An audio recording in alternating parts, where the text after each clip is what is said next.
তো hello' student, আহি গৈছোঁ আৰু এটা নতুন ভিডিঅ'লৈ। আমাৰ ইয়ালৈকে 1 নম্বৰ গোটেইকেইটা হৈছিলে, আমি 2 নম্বৰৰ পৰা ষ্টাৰ্ট কৰিম।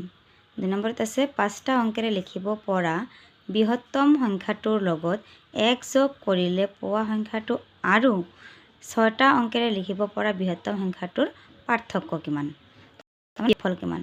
তো আমি চাম এনসাৰটো।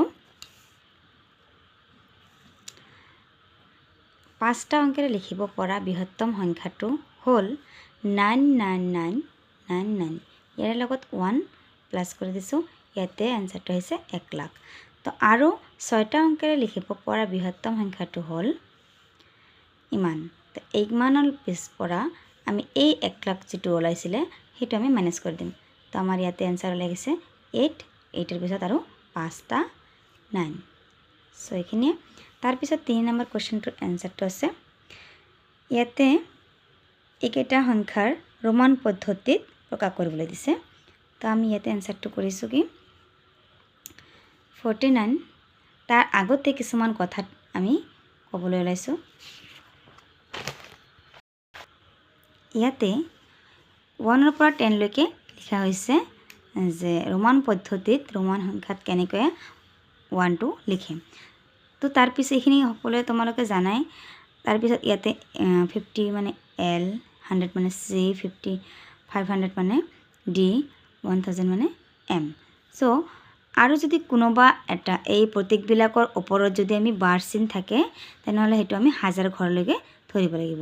তো ইয়াতে আছে 10x, তাৰমানে x মানে 10 আৰু 10টোৰ ওপৰত যদি বাৰ আছে নহয় তেনেহ'লে 10,000 বুলি আমি ধৰিব লাগিব। আৰু ইয়াতে চাওক 5 আছে, 5ৰ ওপৰত যদি বাৰ থাকে তেনেহ'লে আমি এইটোক আমি 5 তাৰপিছত আৰু হাজাৰৰ ঘৰলৈকে ধৰিব লাগিব 5000। সো ইয়াৰে পৰা আমি 1 মানে এনেকুৱা I, 2 মানে এনেকুৱা লিখা হৈছে। এইকেইটাৰ ওপৰত ভিত্তি কৰি আমি এই এনসাৰকেইটি কৰিছোঁ। তো ইয়াতে 49 XL মানে 40 আৰু 1x মানে 9। সো সেনেকৈ কৰি আমি গোটেইখিনি এনসাৰ কৰি দিয়া হৈছে।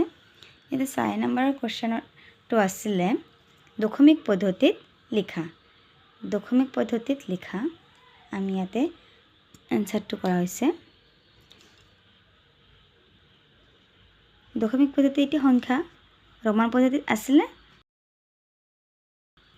তাৰে পিছত 5 নম্বৰ কুৱেশ্যনটোত আছে যে ভাৰতীয় আৰু আন্তৰ্জাতিক পদ্ধতিত লিখা। ইয়াতে প্লাছ কৰি দিয়া হৈছে, এইখিনি আমি যোগ কৰি তাৰপিছত এনসাৰটো লিখিব লাগিব। তো ইয়াতে আমি যোগ কৰিছোঁ আৰু ভাৰতীয় পদ্ধতিত যোগ কৰিলে ইমান হয়।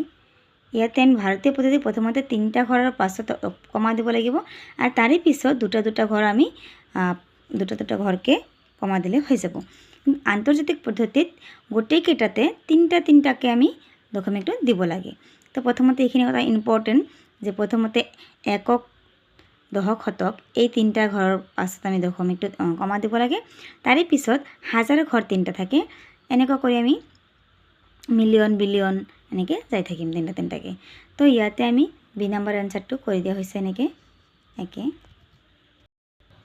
তো আজি ইমানেই, আৰু আকৌ আহিম আৰু এটা নতুন ভিডিঅ' লৈ।